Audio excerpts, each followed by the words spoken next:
for everyone in the community later this week. Well, hundreds of kids were on UA campus today dressed in their Halloween costumes for the Alabama Panhellenic Association's annual Trick or Treat on Sorority Row. Children 12 years old and younger could visit the lawns on the University of Alabama sorority houses and have some early Halloween fun. Over 500,000 pieces of candy were distributed.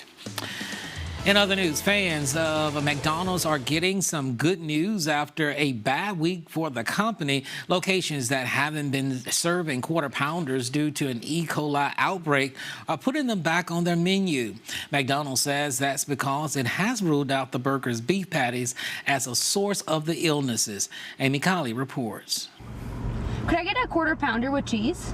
The answer now is probably yes. McDonald's says it's putting the quarter pounder back on menus nationwide. That's after an E. coli outbreak tied to the burgers prompted their removal from locations in some states. The Colorado Department of Agriculture says it tested beef patties from restaurants associated with the outbreak and found no E. coli. McDonald's says that result and other data lead it to believe the patties were not what made people sick. The CDC says the outbreak has caused at least one death, more than 20 hospitalizations, and dozens of other cases. And the more the night went on, the worse and severe the cramping got, to the point that my kidneys were hurting really, really bad. Investigators think another potential source of the outbreak could be contaminated onions. McDonald's says locations that got them from the Taylor Farms facility in Colorado Springs will serve quarter pounders without that topping for now. That's as federal regulators continue to investigate. It will be over when the science says it's over, when we can conclusively say this is what happened. I'm Amy Kiley reporting. Now, McDonald's might have ruled out the patties as a outbreak source, but that doesn't mean federal regulators have. The FDA website says it's still uncertain which ingredient made people sick. Well, coming up, store closings have hit their highest level in years. Now, another chain has announced more closing, and seasonal viruses are on the rise, and children find out how you can protect yourself. Those stories when we come back.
And West Alabama Works has an upcoming hiring event for Tuscaloosa County. It's on October 31st from 10 a.m. until 1:30 at Northport City Hall. Employers from ZF, PICO, DCH, Pfeiffer, and many more will be present. You can scan the QR code to pre-register. Where store closings have hit their highest level in years. Among them, Family Dollar announced 677 stores closing this year. Walgreens is closing 259 locations, and Denny's is closing 150 restaurants. Foresight Research says major retailers announced more than 6,100 store closures so far this year.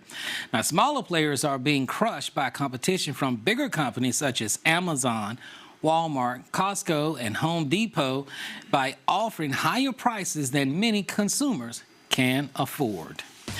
Well, pulmonary infections happen when a virus, bacteria, or fungus invade the lungs, causing inflammation. Well, the CDC says these illnesses and respiratory viruses are making more children sick this fall. Mandy Gaither looks at the latest data. In parts of the U.S., RSV is on the rise, especially in young children. Cases of pertussis are 5 times higher than they were at this time last year. And now an alert from the U.S. Centers for Disease Control and Prevention about a surge in cases of walking pneumonia, particularly among preschool-aged children. This wave began a little earlier and is much, much higher than what we expect from previous years. Dr. Frank Esper with Cleveland Clinic Children says symptoms of this milder lung infection can last for weeks and may include a cough, low fever, and muscle aches. It's typically caused by several different types of bacteria, but the most common one is called mycoplasma. And this is an old friend with pediatricians and adult physicians alike. Esper says penicillin and amoxicillin, the antibiotics typically used to treat pneumonia, don't seem to work with walking pneumonia, so a different antibiotic regimen may be needed instead. That antibiotic most commonly is azithromycin, also known as a Z-Pak by many people out in the community. And that actually does treat walking pneumonia very well. Esper says those who are sick can help slow the spread of any illness by covering coughs and sneezes, by washing hands, and by staying home if you're sick. Chicken soup yourself back up to good health and then go out afterwards. For Health Minute, I'm Mandy Gaither. Now, Dr. Esper says there are diagnostic tests to determine whether a patient has walking pneumonia, but he says they're very expensive and the patient typically has to foot the bill.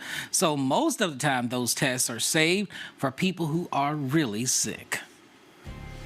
And more dry weather across central Alabama, but for the trick-or-treaters Thursday night, some showers are possible. Your local forecast is up next.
Hear my forecast every day on Rock 106.3 FM. And another dry evening across West Alabama. Live view from the Algo traffic camera. You're looking at the community of Centerville over in Bibb County, looking southward there. And again, conditions are very quiet tonight. No wet roads out there to speak of. That may be changing later on this week. Let's go to our Pfeiffer cam at Fayette. And check out live view there, looking off towards the northwest direction, back towards the co-op right there. Temperature of 64 at Fayette. They topped out at 81 earlier this afternoon. And for Bryant-Denny Stadium, what a nice evening out there. And we're looking off towards the west across UA campus. Temperature 68 now. Wind out of the east around 6 miles per hour. Tuscaloosa making low 80s earlier, technically at 81 this afternoon. The high temperature average for this date is 72 and average low 48. We're certainly above that for this time of the year, but nowhere near the records on this date. Again, pretty warm though this afternoon. Here's a look at Doppler radar. Things are all quiet. No rain out there across the board. We got 66 in Birmingham, 60 back at Etowah County and Gadsden. Into the southwest, Demopolis 68 and Tuscaloosa 68. Haydenville Coleman area reporting 66 across the board. Here's a look at the satellite and radar. No clouds out there tonight across central Alabama. However, there are some thin wispy cirrus passing through North Alabama. Here's that forecast tomorrow morning. Some clouds could rebuild for the kiddos heading to the bus stop. 61 degrees. Pretty nice start to the day. And gets quite a bit warmer by the afternoon. Temperatures in those lower 80s. Plenty of sun for the afternoon hours. No rain for our Tuesday. The lunchtime up to 77. Southeast wind there. And for Halloween, again, we got mostly dry weather for the early afternoon, but the evening hours, that may change just a bit. Showers begin to move in. 5 o'clock, 80 degrees, 75 at 7, and 9 p.m. around 70 degrees. Chance for rain becoming more likely later into the evening, especially for northwest Alabama. We need the rain bad. We got serious drought concerns across all of central and west Alabama, pretty much all of the state right now. And again, here's our Futurecast model. Will show you how things kind of shake out for our Tuesday. Obviously no rainfall, maybe some morning clouds in spots, and we'll go into Wednesday. And again, I think Wednesday's going to be a dry day, maybe a little brief shower somewhere out there, but the risk of rain for Wednesday less than 5%. Thursday, band of showers begins to move on in. And again, this is going to be a pretty beneficial rain for northwest Alabama. Tuscaloosa, Birmingham southward, not as much rain for our Thursday night. But again, we're at least hoping for a better coverage of rain across central Alabama. So here's your 7-day. Got 82 on Tuesday, 84 on Wednesday. Going to be a warm day. Halloween also going to be pretty warm with temperatures in the low 80s. And then for the weekend, dry weather is back. High temperatures on Saturday and Sunday, back in the low 80s. Don't forget about the time change. We fall back, set your clocks back 1 hour before you go to bed Saturday night. That's your forecast update. Here's Gary. Thanks, Richard. Coming up in sports, Kalen DeBoer didn't hold a press conference today, but he did speak to the Birmingham Monday Morning Quarterback Club. We'll have it for you. And the Crimson Tide men's basketball team played their second charity exhibition game this evening, this time in Huntsville against Memphis. Highlights next in WVUA 23 Sports.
The Alabama men's basketball team facing Memphis in a charity exhibition game tonight in Huntsville at the Von Braun Center. Bama wasting no time getting going in this one. They go inside to Big Cliff Amore for the game's first basket. But that's what's going to be so beautiful about this Alabama team. It's going to be an inside-outside. Mark Sears, we know what he can do. Playing not too far from his home. He knocks down a three to make it 5-2 Bama. You think Sears can shoot it or what? Look at this bomb. 11-4 Alabama. Sears outside. How about another dose of Amore inside? Pick and roll and bring the thunder, big man. 20-8 Alabama. How about some defense from the Crimson Tide? Jaron Stevenson with the nasty block. Bama led 49-29 at the break, but the Tigers, give them credit. They scored a lot of points in the second half, 59 of them, but still Bama wins 96-88. The Tide opens the season a week from tonight at home against UNC Asheville. And good evening, everybody. I'm Gary Harris. Alabama head football coach Kalen DeBoer didn't have a press conference today due to the bye week, but he did say that the Crimson Tide staff will get a head start this week on the game plan for the November 9th game down in the Bayou against LSU. Yeah, the staff will be working on that already with the game planning here today. And, we'll get into practice by Wednesday and Thursday. We do have fall break at the end, so there's no classes at the end of the week. But, give the guys get today away as far as the players concerned, and we'll get back into the weight room and do some stuff tomorrow. And Alabama's trip to Baton Rouge is now confirmed to be a night game in Death Valley. ESPN announced today that the annual showdown between the Crimson Tide and the Bayou Bengals will kick off at 6:30 p.m. at Tiger Stadium. Of course, Tiger Stadium is regarded as one of the toughest venues in the country for visiting teams, but Alabama says not so fast, my friends. Tide is 29-10-2 all time against LSU in Baton Rouge. Well, offensive linemen don't usually show up in the stats, and unfortunately because of that, they don't often make Alabama in the NFL updates. But former Crimson Tide center Bradley Bozeman changed that this week. Saints defensive lineman Nathan Shepard took a cheap shot at quarterback Justin Herbert, and Chargers center wasn't having it. As Herbert released the ball, Shepard dove low at Herbert and wrapped up his right ankle. He continued to hold on to Herbert's lower leg long after Justin released the ball, then twisted his knee and dragged him to the ground. Bozeman was heated and immediately came to his quarterback's defense. He dove on top of Shepard to knock him off of Herbert. He then looked ready to inflict some serious punishment of his own before Herbert helped an official drag him off of Shepard. You know the Chargers quarterback appreciated that. Well, the annual Judge Gay Lake Public Hunting and Fishing Laws update sponsored by Bryant Bank is set for tomorrow evening at the Tuscaloosa County Annex Building Extension System Auditorium. The big event will begin at 6:30 p.m. and will be moderated by two-time Alabama All-American safety Tommy Wilcox, host of the Tommy Wilcox Outdoor Show on WVUA 23. The event, which has been held since 1982, is free, and guests will include conservation officers, wildlife biologists, and a medical doctor. Chick-fil-A and soft drinks from Buffalo Rock will be served, and there will be door prizes as well. Those in attendance will receive an update on hunting and fishing laws and be able to ask questions. If you're somebody that loves the great outdoors, regardless of your age, this is a program that you need to attend. Yeah, there's a lot of hunters come out there. They'll bring their kids. And every year we have some type of new rule changes that you want to make sure you're aware of or else get a ticket. But it's a good chance to get together, learn the new rules, talk about hunting and fishing with people who do the same thing and like what you do. And finally tonight, condolences to the family and friends of Crimson Tide football great Lenny Patrick, one of Tommy's former teammates who passed away at the age of 63. Lenny is one of the greatest high school running backs in Alabama history at Walker County High School in Jasper, and he'll always be remembered for his performance in the 1981 Iron Bowl in leading Alabama over Auburn 28-17 for Coach Bryant's then record 315th career victory. Lenny went on to play in the USFL for the Michigan Panthers. Rest in peace, Lenny Patrick.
And finally tonight, a North Carolina man cannot believe his luck.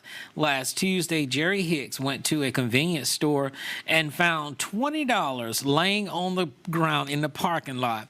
He went into the store and bought a scratch-off lottery ticket. Turns out that ticket was worth $1 million. He says he plans to use the money to help his children and retire after 56 years on the job. How lucky can you get? $20, and then that's the $1 million. Well, he's talking about retiring. He sounds like he's earned that opportunity after 56 years. Yeah. Deserving winner. I need to get a couple big scores in tonight. First of all, in the NFL Monday Night Football tonight, the Steelers lead the Giants 26-18 with 30 seconds to go, but the Giants have it at Pittsburgh 35, and as we saw yesterday with that Commander's Hail Mary, it's never over till it's over. So the Giants trying to get a touchdown and a 2-point conversion to put it in overtime. In the World Series, Yankees, if they don't rally in the bottom of the ninth, they're in serious trouble. Yeah. They trail the Dodgers now 4-0 in the top of the ninth. This one's at Yankee Stadium in the Bronx. So what does this mean? Well, if the Dodgers win it, they go up 3 games tonight. Right. And I don't have to tell you what the odds of the Dodgers. It's best 4 out of 7. The Yankees would have to win 4 straight. The Dodgers will only need 1 more win. So barring a big-time rally in the bottom of the ninth by the Yankees, they're going to be down 3-0. And everybody wanted this World Series between the Yankees and the Dodgers because of all the history. I don't know that we thought it would be this lopsided, at least so far. Right. And final weather. All right, got Halloween coming up for Thursday night. A few showers a possibility, especially later in the evening hours and overnight. Temperatures around 80 at 5 o'clock, 7 p.m. 75, and 70 at 9 o'clock. Now, we need the rain badly, and we have the potential for some rain out there. This is our model data, and I think the better coverage of rain is going to be further northwest you go for northwest Alabama. But again, tomorrow, no rain, and Wednesday, there may be a brief shower. Just don't expect a whole lot out there. We'll go into Thursday, and you'll see the more organized rain chance making to central and west Alabama on Thursday. Again, not going to rain everywhere, but I think Thursday evening to Thursday night, rain chances will become more likely, especially if you live northwest of I-59 corridor. So we are looking at that, at least a chance. Not going to be a drought buster, but here's where we could see the higher totals for northwest Alabama, Lamar County, Marion, there. Tuscaloosa south, not as much. So here's that 7-day dry weather for tomorrow and Wednesday. Showers late Thursday. And don't forget about the time change over the weekend. We'll fall back an hour. So that'll get us that extra hour sleep. And when we that time change and everything, that right there lets you know it's Christmas time. It's getting close. It's getting close too. Here before you know it. Well, that's it for us. We're back here again tomorrow at 5 o'clock. Until then, have a great night. See you.